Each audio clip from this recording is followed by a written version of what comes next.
Shakira, Selma Hayek, Milton Hatoum, Carlos Slim, not to mention numerous heads of state in Latin America and the Caribbean. Have you ever wondered about the origins of these personalities of Lebanese, Palestinian, or Syrian descent? Yet there are more than 20 million people of Arab origin out of a total population of over 652 million in the region. Where do their parents and grandparents come from? And under what conditions did they immigrate? How can we deploy, popularize, and disseminate knowledge about this history to help us further develop mechanisms of solidarity and social justice? This is the aim of the Arab Latinos Initiative, launched by UNESCO's Social and Human Sciences sector.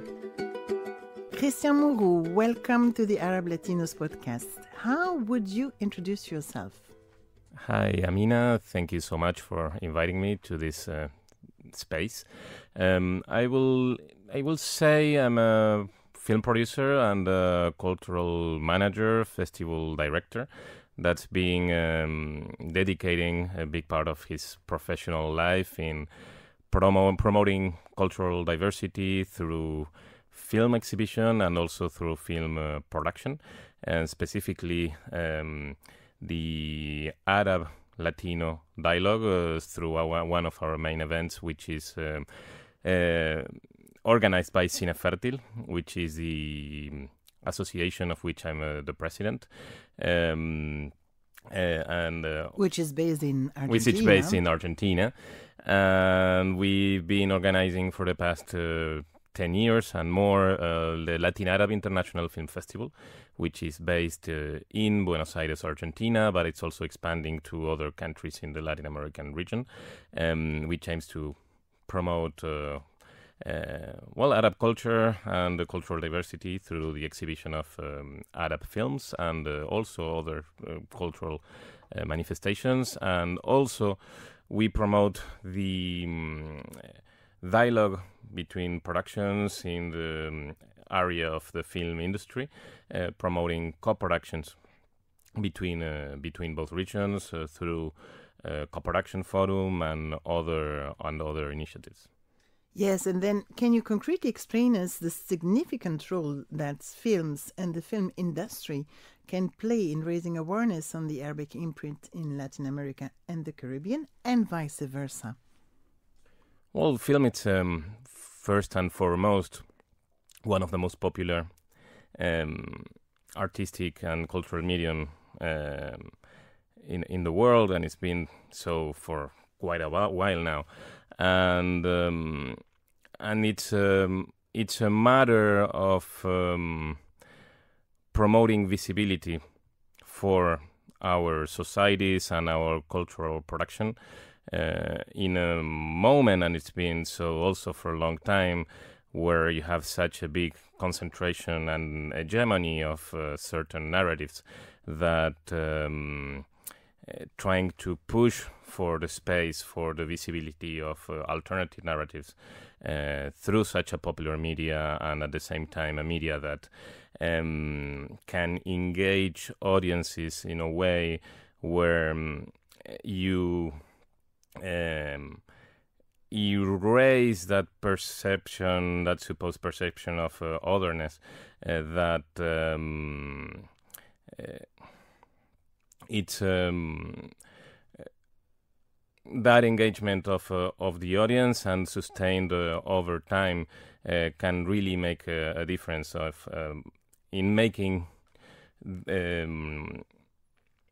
visible these other narratives, and in a way that we can create important awareness about our realities that at the same time we tend to believe that they are so far away and so distant and so different, but when we find that that supposed other is not more than ourselves in another place, that it really can make a difference.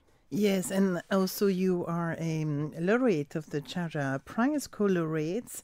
And I was about to ask you, what is the audience that you're targeting and who is coming to your festival in Argentina? You have an history of the 10 editions of the festival. who are the people who attend your festival?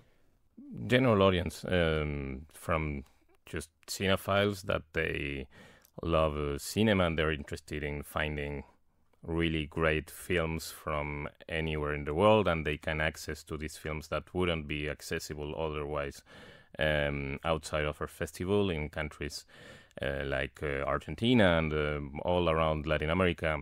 If you're listening to this in France, it's not that you have this still important circuit of art house cinemas where you can find films from all around the world.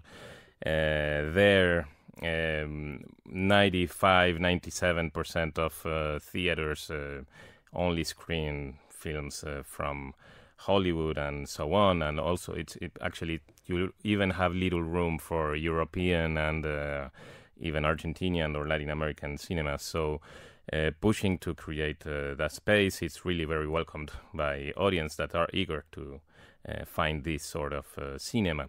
And then you have specific audiences that are interested in the region, students, scholars, and so on.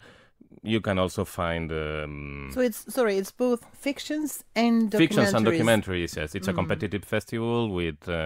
This is important to mention. It's LatinArab Film Festival, so it includes both Latin American and Arab films, which it's in Latin America. It's important to promote also Latin American films because, as I was mentioning, we don't have such a circuit to exhibit these films. So also it's important to, and at the same time, curate it in a way that we try to create, and many times it just happens when you find the films and you can realize that filmmakers from both regions are really sharing a common language and common preoccupations, and it's in this dialogue that you also enrich this. Christian, give us some examples. When you say sharing some common preoccupations, what kind of preoccupations? Memory, for example. In the last 10 years, there's a big movement of revisiting recent history through film, both fiction and documentary, and both regions have quite a heavy recent history, and you can see common procedures and also common inspirations. It's quite interesting to see how you have filmmakers in Arab countries utilizing theater of the oppressed procedures when working with documentary or films and stuff like that. I think that will be the main subject that you can find, and in countries like Lebanon, like Algeria. And Algeria is very interesting because a previous generation was completely avoiding recent history, and now you have these new generations of filmmakers that are pushing, and you have a very important body of work related to that. And again about this sharing, specific contours between the Arab region and the Latin America and the Caribbean throughout the films and the film industry. We are about to celebrate the 50th anniversary of a very important South-South event related to cinema. Can you tell us a bit about what happened and what are probably the plans to celebrate this anniversary? Well, what you're mentioning is the encounters of filmmakers of the Third World, which first in edition happened in Algiers in 1973, which is 50 years exactly from now, including mostly actually Arab and Latin American filmmakers, a lot of from Africa as well. And then we had the second edition in 1974 in Argentina, in Buenos Aires, Both editions included and had a great participation from filmmakers from all of the global south, and most of the most prominent filmmakers, especially from the liberation filmic movements and new waves and stuff like that, such as Pino Solanas, Eduardo Getino, and so on, were very active in these encounters, in which there was not only exhibition of the films of these filmmakers, but especially, and the most important, was all the discussions about the current state at that moment of the cinematographic practice, but all around the chain of value for film exhibition.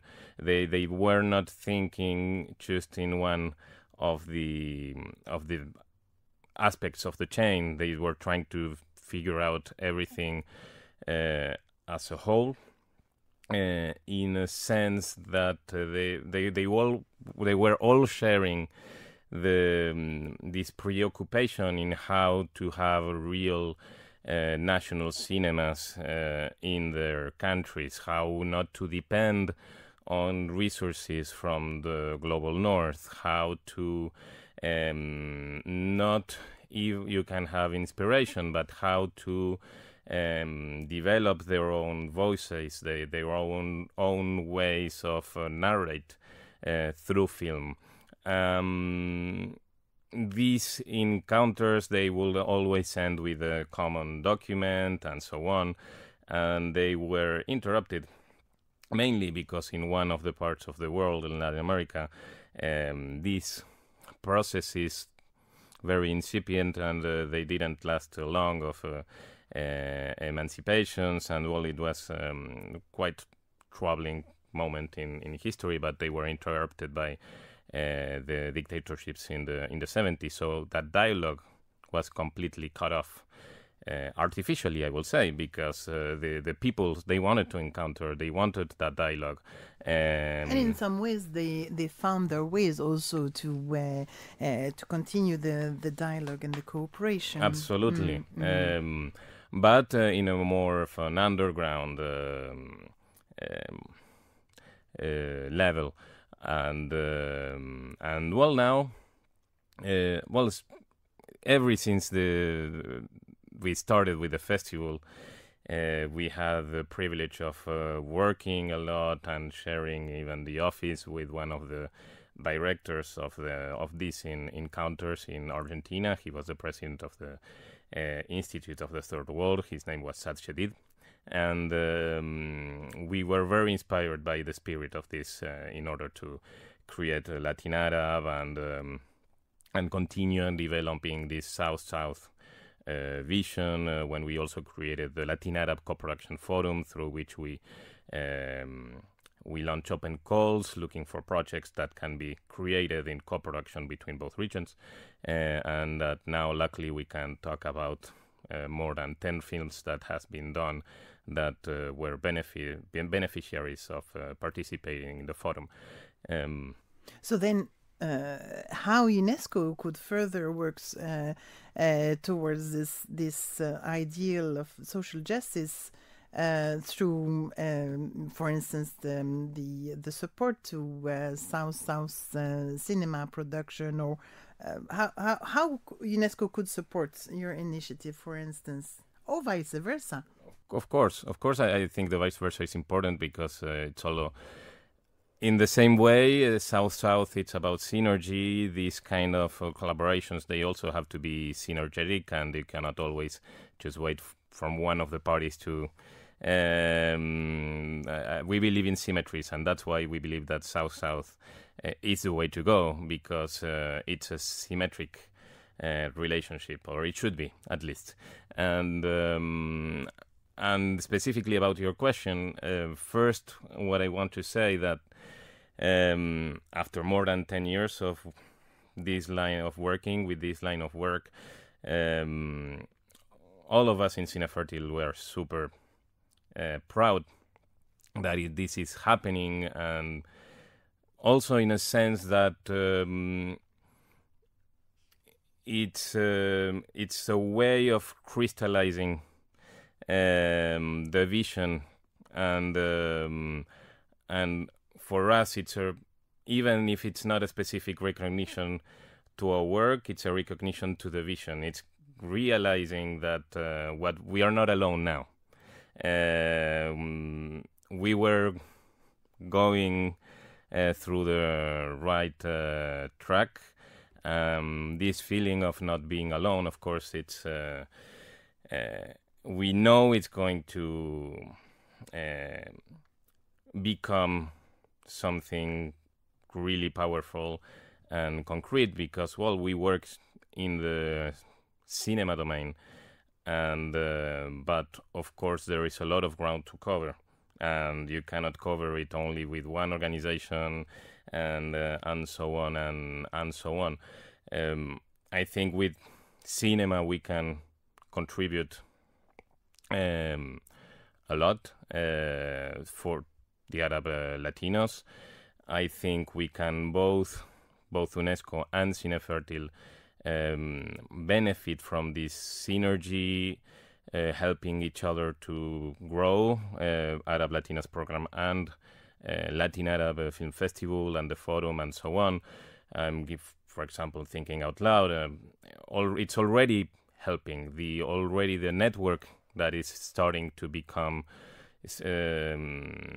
quite tangible with the sessions with the experts group and the first Arab Latinos conference in Sergipe. All the discussions, everything. Already the new project for October of 2024, the 11th edition of LatinArab, the fact that from these encounters and this network I'm mentioning, even if it's not from an official part of the program, but these relationships from these encounters habilitating the possibility of continuing expanding the festival, because LatinArab started in Buenos Aires, but it's not the Buenos Aires LatinArab Film Festival. We are still aiming at expanding the festival. Last year we had activities and screenings in Chile, in Argentina, and in Brazil, and the ambition is to continue growing, because these films, both from Latin America and Arab countries, are still hard. I mean, the same problem that we are trying to solve in Argentina through the festival, it's also palpable in all of the countries of the region. So, of course, the ambition is trying to create a circuit for the circulation of the curated programs we put together in LatinArab. So, with that already, it's really again, and also while growing as a festival and being able to do that also it's a contribution to the mission of Arab Latinos. Thank you, Christian Mouroux, and good luck for the next year or so. Thank you. Thank you, Amina.